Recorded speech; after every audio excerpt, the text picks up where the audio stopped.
Mr. Murray, you got the mic.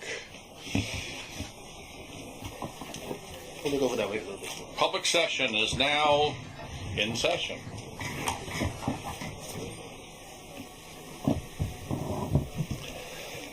Last September, they closed some lanes on the George Washington Bridge.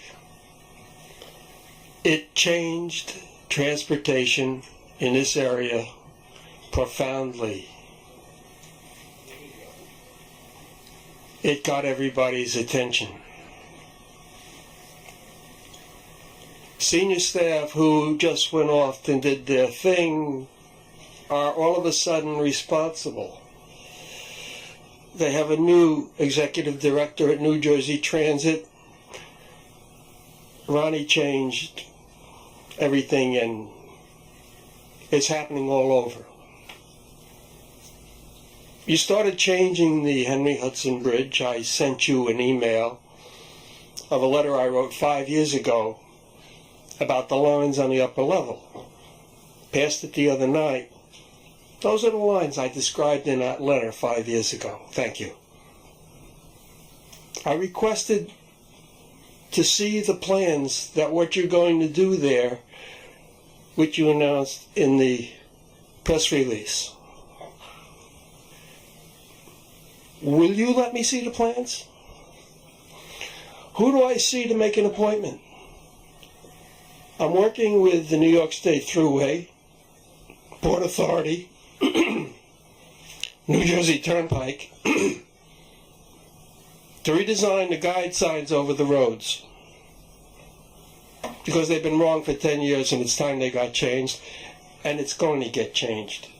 I'm working with those agencies to change the lines on the road because they've been illegal, as in not legal, for years, and nobody's bothered fixing them.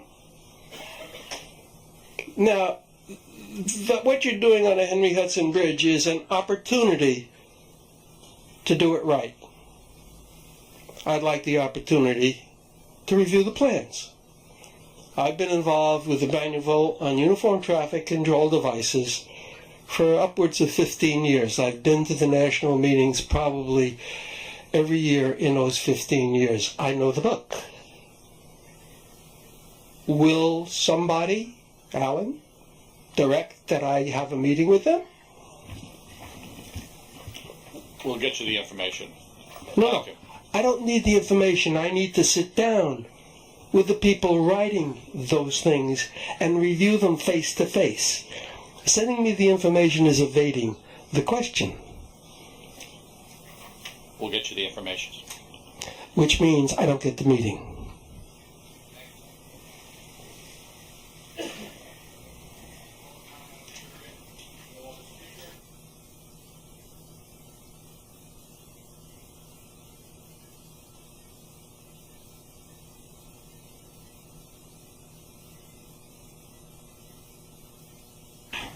No changes to the work plan.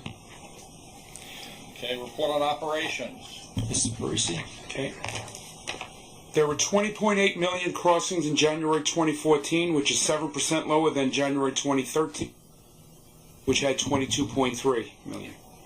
Weather was a major factor with 16.7 inches of snow this January as compared to 1 inch in January 2013. Rainfall was comparable for both periods with between 2.4 and 2.6 inches. Gasoline prices averaged $3.59 for January, down 10 cents per gallon from January 2013. Preliminary traffic figures for February are showing a similar trend, with weather continuing to be a factor with 28 inches of snow in February. Unless there are any questions, this concludes the report on operations. Thank you. Safety report. Andy, please, safety report. Good afternoon. On page 25 and 26 are charts and graphs showing a 5-year summary, the customer collisions and injury collisions, employee accident reports, and lost time injuries through January. We'll take a look at those charts if you have, unless there are any questions, then that concludes my report. Thank you. Questions? Moving the agenda. Easy Pass report, Don. Thanks, Jim. The Easy Pass report begins on page 27. It shows that our market share was 84.8% for January, 2 percentage points higher than the year before. 13,300 Easy Pass accounts were opened in January, including 5,400 on-the-go tags, about 40% of the total. And these on-the-go tags continue to be driven by the in-lane tag sales, and to date, more than 295,000 on-the-go tags have been sold in the lane since the program began. If there's no questions on the Easy Pass report, I'll move on to the financial report, which begins on page 33. In January, total revenue was down about 1.5% against the budget, about $1.8 million, and that's due to lower traffic of about 1.8% as a result of the winter weather, about 400,000 vehicles. Preliminarily in February, we expect to see significantly lower revenue against the plan as well, due to lower traffic resulting from the winter weather. On the expense side, non-reimbursable expenses were $31.4 million, about $4.4 million lower than planned. That's primarily due to lower labor costs of a couple $1 million due to vacancies and lower non-labor costs. Also a couple $1 million from timing of expenses in various categories. Overtime for January was about $2.3 million, about 150,000 higher than planned, again due to the in large part to the winter weather. And our support to mass transit was $74 million, 6.9 million or 10% better than planned. That concludes the financial report. There are no questions. I noticed that the weekend Easy Pass market share is much lower than the weekday on virtually most of these facilities. Is there any promotion being done to encourage weekend users to go Easy Pass? Just out of curiosity. We had a meeting with Paul Florandres recently to try to promote Easy Pass to those customers that continually use the cash option. Naturally, there would have to be some type of marketing survey to first understand that customer. Who are they, and why is it that they choose to pay using cash, which is, as you all know, more expensive than Easy Pass. I cannot sit here and honestly tell you why those customers do choose to pay with cash, but we will try to pursue every option in order to try to convert them over to the Easy Pass mode. I understand there's some that have a privacy issue and want to maintain that and don't want to be tracked in any way, but there may be some that don't know how much the differential is now between cash and Easy Pass. That's possible. Again, I'm not going to sit here and say I know what the answer is. The first option we've tried for the last probably year and a half is selling the tags in the lane. That's been extremely successful. Now we have to move forward and try to convert those that are not purchasing the tags in the cash lanes and try to convert them over to the Easy Pass side. And like I said, we had a meeting with Paul. We have some plans to move forward in hopes of trying to convert them. We actually have flyers that we're working on now. To that point, you have about the differential in pricing. So we're. I mean, the numbers are amazing. Yeah. Like for the RFK Bronx crossing, 70% on weekends, 81 point something on weekdays. And we are prepared to target. We have some things that we're going to including with the marketing. One of the things, Andrew, that we have seen in probably the last couple of months is an increase in selling the tags at both Throgs Neck and Whitestone. And Whitestone has always been historically a low market share for us. So we think with the we rescheduled and we did some conversion of cash lanes and Easy Pass lanes over to the left and right side predominantly. So people are starting to actually see physically for themselves with their own eyes how fast the throughput is. A sign as soon as you went through the cash lane that said your total could have been.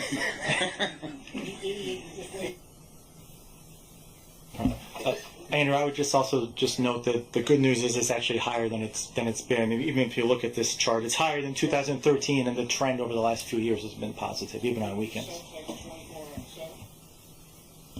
Yes, we do. Okay, moving the agenda. Capital program, Joe. Good afternoon. The capital program status report can be found starting on page 47 of the book. In February, we had 7 capital commitments made with a cumulative value of $13.7 million. Year to date, total commitments amount to $14.9 million. This compares to a planned year-to-date amount of $1.1 million. The most significant commitment made in February was for a design-build project for a new electrical substation at the Verrazano Narrows Bridge and for construction awards for substructure repairs at the Marine Parkway Bridge. There were no completions or closeouts planned or made in February, and there are no changes to the remaining 2014 commitments. Unless there are any questions, that concludes my report. No questions, procurements?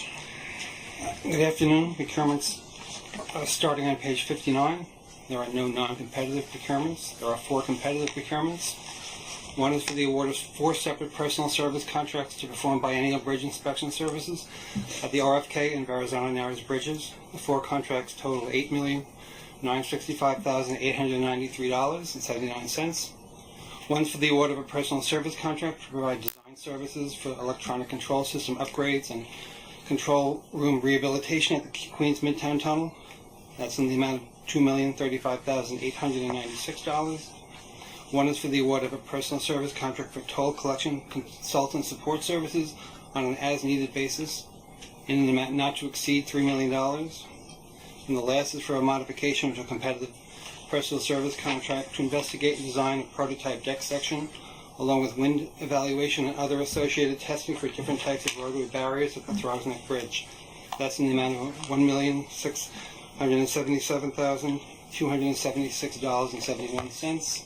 These 4 total $15,679,066.50, and they're detailed in enclosed staff summaries. That's the report. If there are no questions. Do I have a motion? Any discussion? All in favor? Opposed? Abstentions? Motion moves on to the board. And with that, on page 71, for your review and comment, is the diversity report.